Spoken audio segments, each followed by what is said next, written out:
100కు పైగా దీర్ఘకాలిక సమస్యలకు ఎటువంటి ఆపరేషన్ దుష్ప్రభావాలు లేకుండా హోమియోపతి చికిత్స. నమస్కారం సార్. సార్, ఈ మధ్యకాలంలో అయితే చాలామంది చెప్తున్నారు, అంటే ఏంటి, ప్రోటీన్ మీకు మంచిగా సమృద్ధిగా ఉండాలి అంటే నాన్ వెజ్లో ప్రోటీన్ ఉంటుంది, నాన్ వెజ్ తినండి అని. కొంతమంది చెప్తుంటారు, లేదు ఆకుకూరలు చాలా మంచిది, కాయగూరలు చాలా మంచిది. అసలు నిజంగా నాన్ వెజ్ అనేది మంచిదేనా సార్, తినొచ్చా? ఇప్పుడు మనము అంటే నేను నా ఒపీనియన్ చెప్తా, ఇది నాన్ వెజిటేరియన్ అందరూ నా మీద ఏమనుకో నాకేం పర్వాలేదు. నేను 30 years నుంచి వెజిటేరియన్, more than 30. నా హిమోగ్లోబిన్ 15.2. నాకు వచ్చిన రకరకాల లిగమెంటేర్లు, డీవీటీలు అన్నీ కూడా నేను మినిమం డాక్టర్ల ఇన్వెషన్తో పోగొట్టుకున్నా. ఇప్పుడు 7 kilometers ఈ రోజు పోతాను కూడా 7 kilometers KBR park full round running చేసిన. నేను వెజిటేరియన్, బాగుంది. నా ఏజ్కి నాకు 60, నా ఏజ్కి నాకు స్కిన్ బాగుంది, మైండ్ అలర్ట్గా ఉంది. మదనపల్లి నుంచి హైదరాబాద్కి 600 kilometers సెల్ఫ్ డ్రైవింగ్ చేసేస్తా. దిగుతానే నిలబడి అప్పటికప్పుడే నా పని చేసుకుంటా, టైర్డ్నెస్ లేదు. మరి ఇంకేం హెల్త్గా, నేను వెజిటేరియన్ హెల్త్గా ఉన్నాను కదా లెక్క. నాన్ వెజ్ తింటేనే హెల్త్ వస్తుంది, నాన్ వెజ్ తినలేదే మరి హెల్త్గానే ఉన్నా కదా. రెండోది, మన వెజిటేరియన్స్ అనే దానికి 3 కారణాలు చెప్తా, అవి నిజమా కాదని మీరు వెరిఫై చేసుకోండి. మన ఇంటెస్టైన్, వెజిటేరియన్స్ దేనికైనా ఇంటెస్టైన్, చిన్న పేగులు అనేవి లాంగ్ వస్తాయి. Small intestine is very long, 7 meters ఉంటుంది, 21 feet 22 feet ఉంటుంది. ఆవులకైనా మేకలకైనా అంటే లాంగ్ ఇంటెస్టైన్. రెండోది, వెజిటేరియన్ అనిమల్స్ అన్నీ నీళ్ళు తాగుతాయి, మేకలు, గొర్రెలు, జింకలు, ఏనుగులు అన్నీ తాగుతాయి, మనుషులు కూడా తాగుతాం. అదే నాన్ వెజిటేరియన్ అనిమల్స్ అన్ని గెతుకుతాయి, నాలుగుతో కొంచెమే నీళ్ళు ఎక్కువ అవసరం లేదు వాటికి, గెతుకుతాయి. చూడండి మీరు. మూడోది చాలా ఇంపార్టెంట్, మీకు అక్కడ వెజిటేరియన్ ఫుడ్ కనబడింది అనుకోండి, ఆడ పులిహార కనబడింది అనుకో, నోటి నీళ్ళు వస్తాయి. మామిడి పండు నోటి నీళ్ళు వస్తాయి, ఉసిరికాయ, చింతకాయ. అంటే మీకు ఆ ఫుడ్ కరెక్ట్ కాబట్టి మీ బాడీ మైండ్ అంతా రెడీ అవుతా ఉంది ఫుడ్కి. మీకు నాన్ వెజిటేరియన్ కోడిని కోసి లేదా చేపలను అట్ట పొట్ట కోసి అన్ని అటు పెట్టామనుకో, మీరు ఏం చేస్తారు, ముక్కు మూసుకుంటారు కదా. మరి మీ ఫుడ్ కాదు కదా అది. ఇదే ఫుడ్ని మీ కంపు కొట్టుతా ఉండే ఫుడ్ని కుక్క ముందర పెట్టామనుకో, వాడి జొల్లు కారుతుందే, వాడి ఫుడ్ కదా అది. మీరు వెజిటేరియన్గా దాన్ని మార్చుకునే దానికి మనుషులు దానికి అల్లము, గార్లిక్, మిరప్పొడి, అవి అని వేయించి అది వెజిటేరియన్గా ఉంది చూడు అని తింటా ఉంటారే. ఎందుకు? మీకు డోపమైన్ కిక్ రావాలి ఆ ఫుడ్ తింటే. దానికోసమని మీరు నాన్ వెజిటేరియన్ మార్చుకొని తింటా ఉంటారు, వెజిటేరియన్ తినడం లే. ఇంకొక కారణం ప్రకృతి పర్యావరణంగా ఏమి, 12 kilos ధాన్యము 1 kilo మాంసాన్ని తయారు చేస్తుంది. 12 kilos ధాన్యం, మొక్కజొన్న అయినా సజ్జలైన జొన్న ఏదైనా అప్రాక్సిమేట్గా 12 kilos ధాన్యాన్ని 12 4 200 grams 1/4 kilo తింటారు అనుకుంటే 48 మంది తింటారు. ఈ 12 kilos ధాన్యాన్ని 1 kilo మటన్ చేస్తా ఉండవు. సో 1 kilo ఇద్దరే తినేస్తారు, లేదు 4 తింటారు అనుకో, పోనీ 200 అనుకుంటే కూడా. సో 48 మందికి సరిపోయే భోజనము 4 తినేస్తా ఉన్నారు. రెండోది, ఈ ధాన్యం తయారు చేసేదానికి ఇన్ని నీళ్ళు కావాలి కదా. 1 లీటర్కి ఎంతో లెక్క నేను గుర్తులేదు, ఇలా మర్చిపోయినా. 1 kg తయారు కావడానికి ధాన్యము, రైస్కి అయితే 1300 లీటర్లు, మొక్కజొన్నకైతే కొంచెం తక్కువ ఏదో ఉన్నాయి.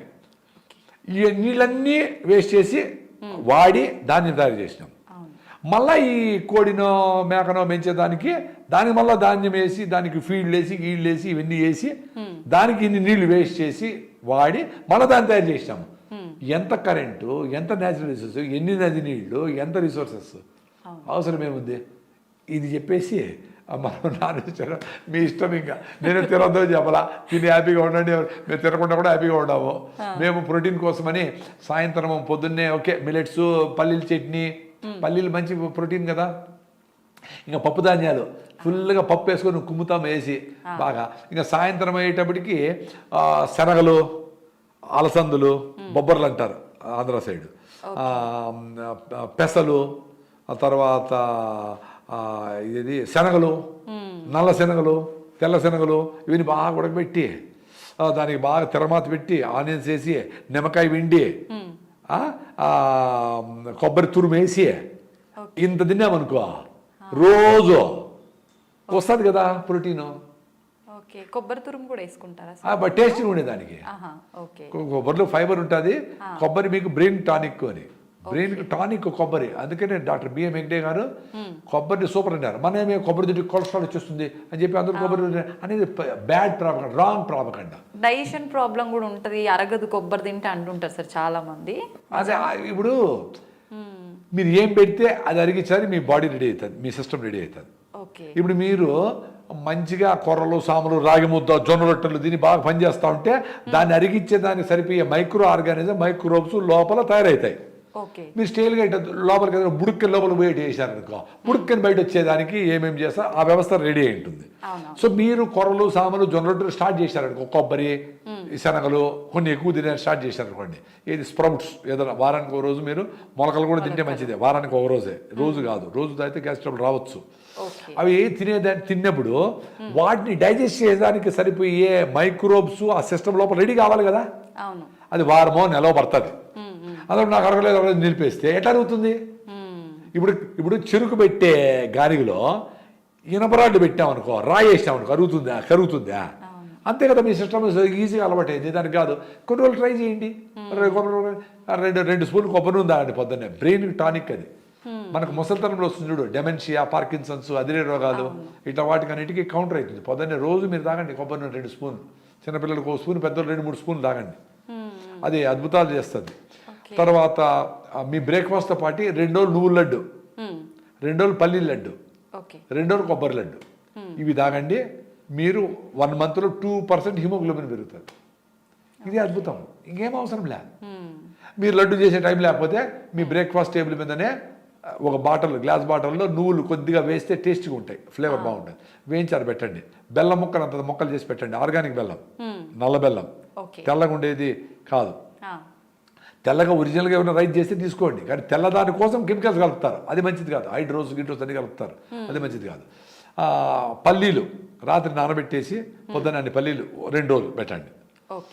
బెల్లం, పల్లీలు, బెల్లం 2 రోజులు కొబ్బరి వేసి కొబ్బరి మొక్కలు బెల్లం పెట్టండి. సో మీరు లడ్డు చేయాలా, లడ్డు చేసే టైం ఓపిక లేకపోతే మీరు అట్లే నువ్వులు వేసుకొని బెల్లం ముక్క లోపల వేసుకోండి, లడ్డు లోపలే తయారవుతుంది. ఏమైనా లడ్డు అయినా మనం తినే కదా తినేది, లడ్డు చేసే టైం లేదు, బిజీ కదా.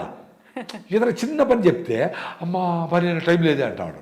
మరి ఇన్ని మిషన్లు, ఇంత అదృష్టం, ఇన్ని లిఫ్ట్లు, ఇంత కరెంటు, ఇన్ని గ్రైండర్లు, ఇన్ని వచ్చినాయి కదా, ఇంకా టైం లేకపోతే ఎట్లా? ఆ కిచెన్ను గౌరవించి ఎవరో ఒకరు డెడికేట్ అయ్యి, అమ్మో నానమ్మో 2 ఉద్యోగం చేయకుండా మొగుడో 40 పాకం బాగా నేర్చుకొని ఆయన చేసి మంచి ఫుడ్ ఇంట్లో తిని ఇల్లు సర్దుకొని ఇల్లు అన్నీ చూసుకొని చాలా పెద్ద పని అది. తమాషగా మహిళలు ఏమంటారు, ఏం చేస్తామంటే ఏం లేదండి ఇంట్లో ఉంటాను అంటే, ఇల్లు పెద్ద పని. నువ్వు చేసే ఉద్యోగం కంటే ఇల్లు మెయింటైన్ చేసి చాలా అద్భుతమైన, ఆకర్షణీయమైన, అందమైన, అవసరమైన పని. దాన్ని నెగ్లెక్ట్ చేసి ఎవరి చేతిలో పెట్టేసి పని వాళ్ళకి కీస్ ఇచ్చేసి అవన్నీ ఏదో చేసేసి ఏదో ఆర్డర్ ఇచ్చి అది వచ్చేసి అది తింటా ఆ ప్లాస్టిక్ కవర్లో వేసుకొని వేడివన్నీ ప్యాకింగ్ చేసుకొని. నేను చూసిన చాలామంది సాంబార్ రసం అంతా ప్లాస్టిక్ కవర్లో ఎత్తుకుంటాను. సో ఈ plastic nano particles, micro particles దాన్ని లీక్ అవుతాయి కదా, అవన్నీ తాగుతూ ఉంటారు. ఎంత అన్యాయం. క్యాన్సర్ హాస్పిటల్ పెరిగిపోతూ ఉంటాయి. అన్ని మిస్టేక్లే. ఎట్లా ఇవన్నీ చెప్పాలి కదా పిల్లలకి. పెద్దోళ్ళు చెప్పాలా, టీచర్లు చెప్పాలా, స్కూల్లో చెప్పాలా, మనం మాట్లాడుకునే మాటన్ని ఎడ్యుకేట్ చేయాలి వాళ్ళని. పేరెంట్స్ ఈ పిల్లలకి ఆసు సంపాదించడానికి బిజీగా ఉండరు, టీచర్లు వాళ్ళ మార్కులు తెచ్చారు బిజీగా ఉండరు. ఇంక ఈ విషయాన్ని నేను ఎప్పుడు చెప్పాలా?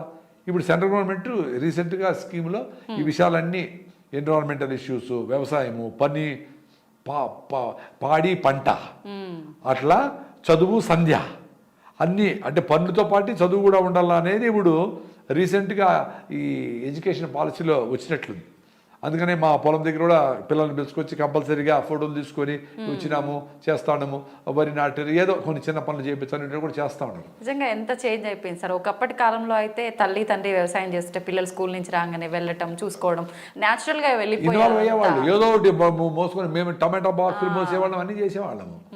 అందుకనే మేము హాయిగా ఉన్నాము. ఇప్పుడు మేము వ్యవసాయ కుటుంబము, వ్యవసాయంలో మా నాన్నకి మా అమ్మకి తోడుగా ఉన్నాం కాబట్టి, ఇంటి పనులు కూడా చేస్తున్నాం కాబట్టి మేము ఇప్పుడు అట్లా అందరితో కలిసిపోగలుగుతాడు. అసలు వ్యవసాయము వ్యవసాయ విధానాలలో ఆ జాయింట్ ఫ్యామిలీస్ అనేదే పెద్ద సైన్సు. అవును. సో వీటిల్లో కలిసి బతుకుతా ఉన్నాం కాబట్టి మాకెవరు సపరేట్గా పర్సనాలిటీ డెవలప్మెంట్ ఏం అవసరం లే. పర్సనాలిటీ డెవలప్ అయిన వాళ్ళతోనే కలిసి ఉన్నాం కాబట్టి ఆటోమేటిక్గా వచ్చింది మాకు. తెలిసిపోయింది. అవును. సో నాకు ఎవరు కొత్త పాత ఎవరు ఏం లే. ఏదో బస్సులో పోతా అంటే వాడికి ఏదో సమస్య నేనే ఎందుకు గుంతు రాగుంది థైరాయిడ్ ఏదో చెప్తా ఉంటా, మాట్లాడుతూ ఉంటా. మా పిల్లల ముందర ఏంది కొత్త వాళ్ళతో అంతా మాట్లాడుతుండవే, మాట్లాడేస్తావే అన్నాడు. కొత్త వాళ్ళతోనే కదమ్మా మాట్లాడాలా, వాడు దిగి వెళ్ళిపోతే వాడికి కూడా చెప్పేది. పాత వాళ్ళు ఎప్పుడైనా మాట్లాడవచ్చు చెప్తాను నేను. ఇప్పుడు అడగలే, ఇప్పుడు జనాలు అందరూ అలవాటు అయిపోయింది, ఇప్పుడు అడగరు ఎవరు. సో మనము కుటుంబం అనేది పెద్దది చేయాల. మీ భార్య బిడ్డలు పెంచేసి ప్రపంచమంతా నాదే చీమనోడు తొక్కకుండా పోవాలా అనుకున్నాం అనుకో, మీ భార్య భర్తను ఇంకా బాగా ప్రేమించవచ్చు. ఇంత ప్రేమ ప్రపంచాన్ని ప్రేమించేప్పుడు ఇన్ని టన్నులు ప్రేమ ఉంటే మీ భార్య బిడ్డ ప్రేమించేది పెద్ద పనే, చాలా ఈజీ కదా. అందరూ వేస్ట్ ఫెలోస్ వేస్ట్ అనుకొని ఇంటికి వస్తాను అట్లా డార్లింగ్ అంటే ఎట్ట కుదురుతుంది, అది చెత్త ఆలోచన, చెత్తది. I can love only my family అంటే మిగతా వాళ్ళందరూ ఏం గొర్రెలా. ఏదైనా కష్టం వచ్చింది అనుకో, నాకు ఎవరు రాలేదు నేడుస్తూ ఉంటాడు. ఏమైనా కష్టం వచ్చి నువ్వు పోయినావా, లేదు, మరి ఎట్లా ఎక్స్పెక్ట్ చేస్తావమ్మా? రాంగ్, ఈ సైకాలజీ రాంగ్. మా ఇంట్లో మేము చిన్నప్పుడు మా అమ్మ ఎవరైనా గెస్ట్ వచ్చారు అనుకో, ఎవరు ఏమైనా కూడా అది పనికి వచ్చింటే వాళ్ళు మాట్లాడే తీరుని బట్టే ఇరవై వేడి నీళ్ళు ఉంటాయి, అన్నం చేసి ఏదో చేసి పత్రం చేసి ఏదో దంచేసి ఏదో చేసి నూరేసి అన్న రెడీ ఉంది పోయి రానివాడు. మీరు ఉండారా, మీరు తింటారా, వచ్చినారా, మీరు తినేసి వచ్చింటారులే అన్న, ఈ మాట నేను లేవు. మీరు తింటా అంటే వంట చేస్తా, మీరు తింటారంటే వంట చేస్తా, ఏందిరా ఆయన ఏదో ఉన్నది మీరు తినే వచ్చినామా, అయినా కొంచెం తినేసిపోతున్నాండి, భోజనం వచ్చాము కొంచెం వేస్ట్ అయిపోతుంది తింటున్నాండి, ఇట్లా వర్డ్స్ వాడేవాళ్ళు. ఇప్పుడు ఏమంటే ఎవరింటికన్నా పోవాలంటే ఎంతమంది వస్తామో, ఎప్పుడు వస్తామో, దేంట్లో వస్తామో, వెజ్జా నాన్ వెజ్జా, పిల్లలు వస్తూ ఉండరా, ఇన్ని చేసే పిల్లలు వస్తారని తెలిస్తే మమ్మల్ని ఎత్తిపెట్టి లోపల పెట్టేస్తారు. ఎందుకు వాళ్ళు ఎరగొట్టేస్తారని, వాళ్ళు పైన ఎక్కువ కాళ్ళు పైన పెట్టుకోలేరు. కానీ ఒరేనైనా అన్నింటి ప్లాస్టిక్ కవర్లు వేసుకొని మీరు ప్లాస్టిక్ కవర్ కూడా సావండి, పెద్ద పెద్ద వాళ్ళందరూ. పిల్లలు వస్తే ఆరోగ్యంగా ఉంటారు, వచ్చి పోతే తుడుచుకోండి, ఏమవుతుంది? ఎంత పిలిచేది ఎందుకు, వాళ్ళు వచ్చి టెన్షన్ పడేది ఎందుకు? అందుకే ఎవరు పిలవడంలే, ఎవరు ఇంటికి పిలవడం. Okay will have a get together ఎక్కడ అంటే సరోవర్ హోటల్ ఆడేది. ఇంటికి వస్తే గలీజ్ అయిపోతుంది, పని ఎక్కువ గలీజ్ అయిపోతుంది, మళ్ళీ క్లీన్ చేసుకోవాలని. అరే నీ ఇల్లు అందరి ఇల్లు, మన ఇల్లే అనేవాళ్ళు, నా ఇల్లునే. ఇప్పుడు ఇంట్లో కూడా నా రూమ్ అంటున్నాడు పిల్లోడు, కూతురు రూమ్ వేరే, కొడుకు రూమ్ వేరే. ఏంది ఎక్కడికి పోతా ఉండరా స్వామి? అందుకే హ్యాపీనెస్ లేదు ఎవరికి, అంత సెల్ఫ్ సెంటర్డ్ అయిపోయి సెల్ఫ్ సెంట్రిక్ అయిపోయినా. నిజంగా అసలు సూపర్ సార్, అసలు మీ మాటలు వింటుంటే అట్లా వినాలనే అనిపిస్తుంది ఎంతసేపు అయినా. మీరు పాటించండి, హ్యాపీగా ఉంటారు. Thank you sir. Sir, one life lesson what medicine has taught you. Whatever you can do without expecting. But I really believe మన పాజిటివ్ యాటిట్యూడ్ ఉంటేనే మనం ఏదైనా సాధించగలం. గట్ని మనం కరెక్ట్గా డీల్ చేసినట్లయితే అది మనకి పాజిటివ్ హార్మోన్స్ని రిలీజ్ చేస్తుంది. షుగర్ వచ్చిన వాళ్ళ పరిస్థితి ఏంటి? పొట్ట దగ్గర పెరిగితే దాన్ని ఆండ్రాయిడ్ అంటారు, ఆండ్రాయిడ్ ఫోన్ కాదు. అసలు థాట్స్ ఎందుకు వస్తాయి? బ్రెయిన్ డెడ్ అంటే దానికి ప్రపంచం అంతా కూడా కొన్ని నిర్దిష్టమైనటువంటి లక్షణాలు. మానసికంగా ధైర్యంగా ఉంటే క్యాన్సర్ జయించవచ్చు. You are a doctor for a cause sir, అంతే. వాళ్ళకి వచ్చిన ఆదాయం కాకుండా ఫ్రీ సర్వీస్ ఎంతమందికో చేస్తారు.